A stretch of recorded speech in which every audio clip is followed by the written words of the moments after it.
BTV देख रहे सभी दर्शकों का स्वागत। मैं हूं लवदी बडियाल। बुलेटिन की शुरुआत करते हैं हेडलाइंस के साथ। दिल्ली के एक होटल में होगी इंडिया गठबंधन की चौथी बैठक।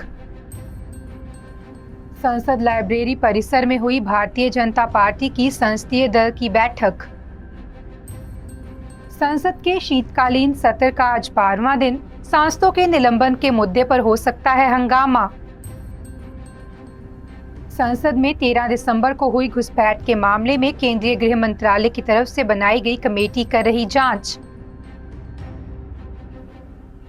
इंडिया गठबंधन की चौथी बैठक आज यानी कि 19 नवंबर को दिल्ली के एक होटल में होगी। इसमें कांग्रेस नेता सोनिया गांधी, राहुल गांधी और पार्टी अध्यक्ष मल्लिकार्जुन खड़गे शामिल होंगे। बैठक में समाजवादी पार्टी नेता अखिलेश यादव, दिल्ली के सीएम अरविंद केजरीवाल, बिहार के मुख्यमंत्री नीतीश, फारूक अब्दुल्ला, उमर अब्दुल्ला, महबूबा मुफ्ती और आरएलडी से जयंत चौधरी मौजूद रहेंगे। इस बैठक में विपक्षी दलों के बीच आगामी लोकसभा चुनाव की रणनीति और सीट शेयरिंग जैसे मुद्दों पर बात हो सकती है। साथ ही 5 राज्यों के चुनावी नतीजों पर भी चर्चा संभव है। सीट शेयरिंग कांग्रेस के लिए सबसे बड़ा पॉइंट हो सकता है, क्योंकि मध्य प्रदेश, राजस्थान और छत्तीसगढ़ चुनाव में कांग्रेस की हार के बाद ममता ने सीट शेयरिंग पर सवाल उठाए थे। मीटिंग में 18 दिसंबर को संसद से 78 सांसदों के निलंबन पर भी बात हो सकती है। बता दें कि इससे पहले 6 दिसंबर को कांग्रेस अध्यक्ष मल्लिकार्जुन खड़गे के दिल्ली स्थित आवास पर विपक्षी गठबंधन की चौथी बैठक हुई थी। इसमें 28 दलों को इनवाइट किया गया था।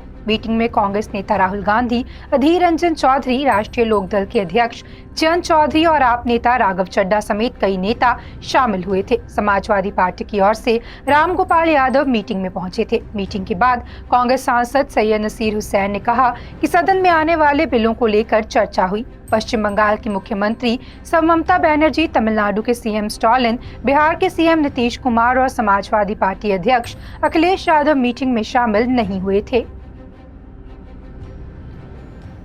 भारतीय जनता पार्टी की संसद लाइब्रेरी परिसर में संसदीय दल की बैठक हुई। प्रधानमंत्री नरेंद्र मोदी के साथ रक्षा मंत्री राजनाथ सिंह और पार्टी के राष्ट्रीय अध्यक्ष जेपी नड्डा बैठक में शामिल हुए। इस बैठक में पीएम मोदी ने कहा कि लोकतंत्र में भरोसा करने वाले हर व्यक्ति को संसद परिसर में हुई घुसपैठ की घटना की निंदा करनी चाहिए, पर कुछ पार्टियां इसका समर्थन कर रही हैं। पीएम ने कहा कि इन पार्टियों का ये आचरण सुरक्षा चूक जितना ही डरावना है। उन्होंने ये भी कहा कि इंडिया ब्लॉक का लक्ष्य हमारी सरकार को हटाना है, जबकि हमारी सरकार का लक्ष्य इस देश के लिए बेहतर भविष्य तैयार करना है। इससे पहले 7 दिसंबर को भाजपा ने संसदीय दल की बैठक आयोजित की थी, जिसमें पीएम नरेंद्र मोदी, गृह मंत्री अमित शाह समेत कई मंत्री मौजूद रहे थे। ये बैठक 5 राज्यों विधानसभा चुनावों के नतीजे आने के 3 दिन बाद बुलाई गई थी। इसलिए बैठक की शुरुआत में 3 राज्यों में धमाकेदार जीत के लिए नेताओं ने पीएम मोदी का स्वागत किया था। 7 दिसंबर की बैठक के बाद संसदीय कार्य मंत्री प्रहलाद जोशी ने मीडिया को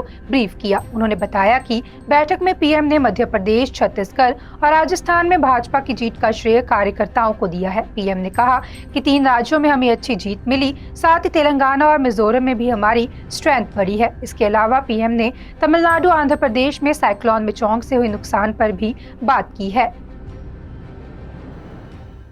संसद के शीतकालीन सत्र का आज 19 दिसंबर को 12वां दिन है। दोनों सदनों की कार्रवाई सुबह 11 बजे से शुरू होगी। बता दें कि लोकसभा में सुरक्षा चूक को लेकर आज लगातार 5वें दिन हंगामा होने के आसार हैं। साथ ही 78 सांसदों के निलंबन के मुद्दे पर भी हंगामा हो सकता है। कांग्रेस ने सांसदों के निलंबन पर कहा कि सरकार लोकतंत्र पर हमला कर रही है। काबिले गौर है कि सोमवार को लोकसभा स्पीकर ओम बिरला ने 33 सांसदों को सस्पेंड कर दिया था। इनमें नेता अधीर रंजन चौधरी समेत कांग्रेस के 11 सांसद, तृणमूल कांग्रेस के 9, डीएमके के 9 और 4 अन्य दलों के सांसद शामिल हैं। इनमें 30 सांसदों को पूरे सत्र के लिए निलंबित किया गया है, जबकि 3 कांग्रेस सांसदों की सदस्यता बहाली पर फैसला प्रिविलेज कमेटी लेगी। दरअसल इन पर स्पीकर के पोडियम पर चढ़ने का आरोप है। इसके बाद राज्यसभा में भी हंगामा हुआ। इसके चलते सभापति जगदीप धनखड़ ने 45 विपक्षी सांसदों को निलंबित कर दिया, जिनमें से 34 सांसदों को पूरे सत्र के लिए निलंबित किया गया है, जबकि 11 सांसदों की सदस्यता पर फैसला प्रिविलेज कमेटी लेगी। बता दें कि इससे पहले 14 दिसंबर को लोकसभा से 13 सांसद निलंबित किए गए थे। इनमें कांग्रेस के 9, सीपीआईएम के 2, डीएमके और सीपीआई के 1-1 सांसद थे। इनके अलावा राज्यसभा सांसद डेरेक ओब्रायन को भी 14 दिसंबर को सस्पेंड किया गया था। शीतकालीन सत्र में अब तक कुल मिलाकर 92 सांसदों को सस्पेंड किया जा चुका है। संसद में 13 दिसंबर को हुई घुसपैठ के मामले में केंद्रीय गृह मंत्रालय की तरफ से बनाई गई कमेटी जांच कर रही है। सीआरपीएफ डायरेक्टर अनीश दयाल सिंह की अगुवाई वाली इस कमेटी ने 3 अलग मौकों पर क्राइम सीन को रिक्रिएट किया है। इस कमेटी ने संसद में उस दिन ड्यूटी पर मौजूद सुरक्षा बलों से पूछताछ की और संसद सुरक्षा सेवा में उनकी संख्या के बारे में पूछा। सूत्रों के मुताबिक संसद घुसपैठ मामले में अनीश दयाल सिंह के साथ पैरामिलिट्री फोर्स, इंटेलिजेंस एजेंसी और दिल्ली पुलिस के सिक्योरिटी डिवीजन के जेसीपी रैंक के अधिकारी भी इस जांच में शामिल हैं। सबसे पहले जांच समिति के सदस्यों ने 15 दिसंबर को संसद का दौरा किया था। 2 सुरक्षा बलों ने घुसपैठ करने वाले सागर शर्मा और मनोरंजन डी का किरदार निभाया, जबकि बाकी सारे सुरक्षा बलों को उनके तय स्थान पर खड़ा किया गया। इस दौरान समिति के सदस्य नोट्स लिखते रहे। जिन 8 सुरक्षा बलों को लोकसभा से सस्पेंड कर दिया गया है, उन्हें सीन रिक्रिएट करने के लिए नहीं बुलाया गया, लेकिन आने वाले दिनों में उनका स्टेटमेंट रिकॉर्ड किया जा सकता है। 16 दिसंबर को आईजी रैंक के सभी अधिकारियों ने दोबारा सीन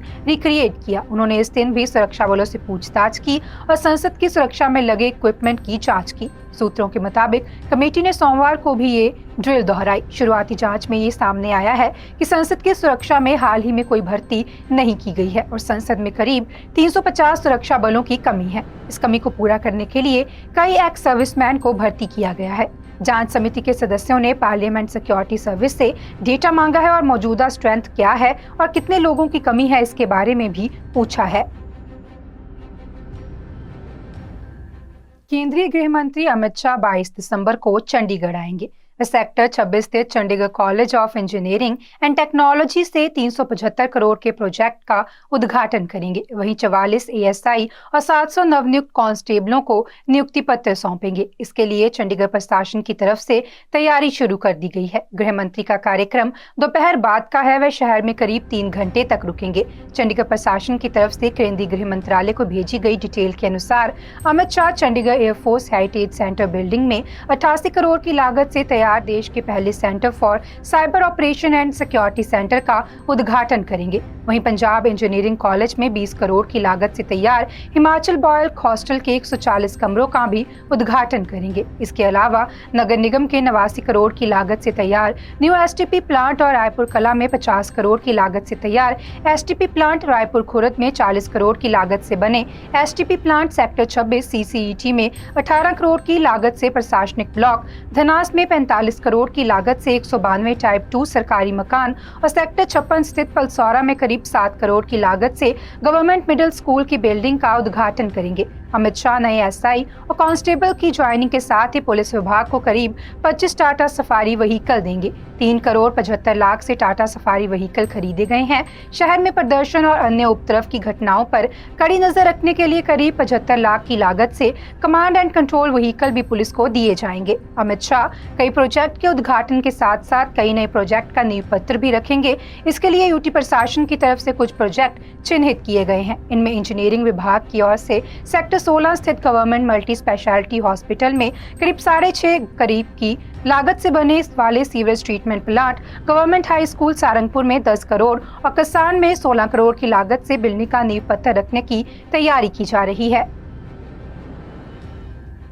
वाराणसी की ज्ञानवापी और काशी विश्वनाथ मंदिर के बीच स्वामित्व विवाद मामले में इलाहाबाद हाईकोर्ट ने मंगलवार 19 दिसंबर को अहम फैसला सुनाया है। हाईकोर्ट से मुस्लिम पक्ष की तरफ से दायर सभी 5 याचिकाएं खारिज कर दी हैं। अब इस मामले में वाराणसी की कोर्ट को इन्हें 6 महीने में पूरा करने के आदेश भी दिए गए हैं। हाईकोर्ट के जस्टिस रोहित रंजन अग्रवाल की सिंगल बेंच ने सभी याचिकाओं पर सुनवाई करते हुए ये आदेश दिए हैं। मुस्लिम पक्ष की ओर से जो याचिकाएं खारिज हुई हैं, उनमें 2 याचिकाएं मेरिट से जुड़ी थी, जबकि 3 एएसआई सर्वे के खिलाफ थी। मुस्लिम पक्ष यानी अंजुमन इंतजामिया कमेटी और यूपी सुन्नी सेंटर वक्फ बोर्ड ने इलाहाबाद हाईकोर्ट में 1991 में वाराणसी की अदालत में दायर मूलवाद के मेरिट को चुनौती दी थी। ये केस वाराणसी कोर्ट में दायर है। हिंदू पक्ष के एडवोकेट विजय शंकर रस्तोगी ने कहा कि मुस्लिम पक्ष ने हाईकोर्ट में 5 याचिकाएं दायर की थी।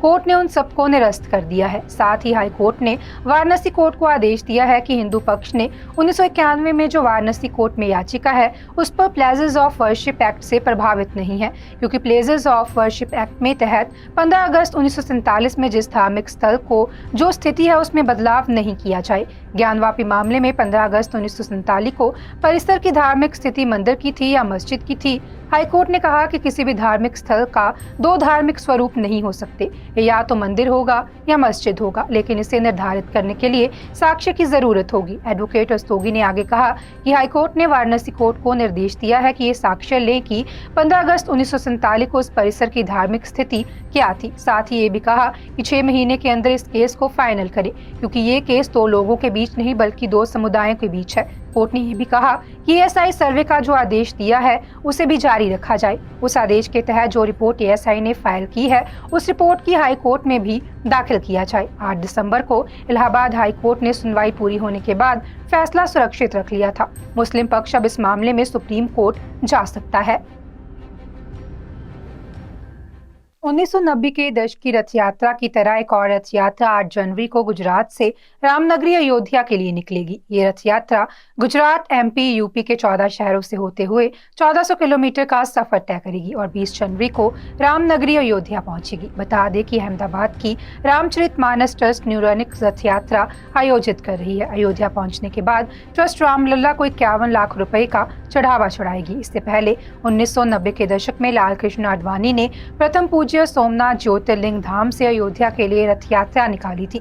रथ यात्रा के बाद ही राम मंदिर आंदोलन आमजन तक पहुंचा था। उधर राम मंदिर ट्रस्ट ने 33 साल पहले रथ यात्रा के सूत्रधार रहे लाल कृष्ण आडवाणी और मुरली मनोहर जोशी से आग्रह किया है कि वह जनवरी में होने वाले प्राण प्रतिष्ठा समारोह के लिए अयोध्या न आए।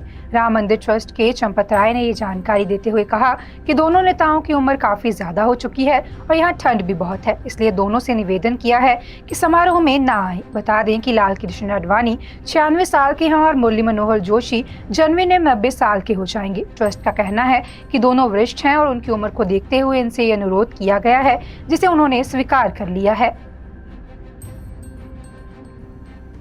आज के बुलेटिन में इतना ही। आप देखते रहें BTV, be positive, be yourself.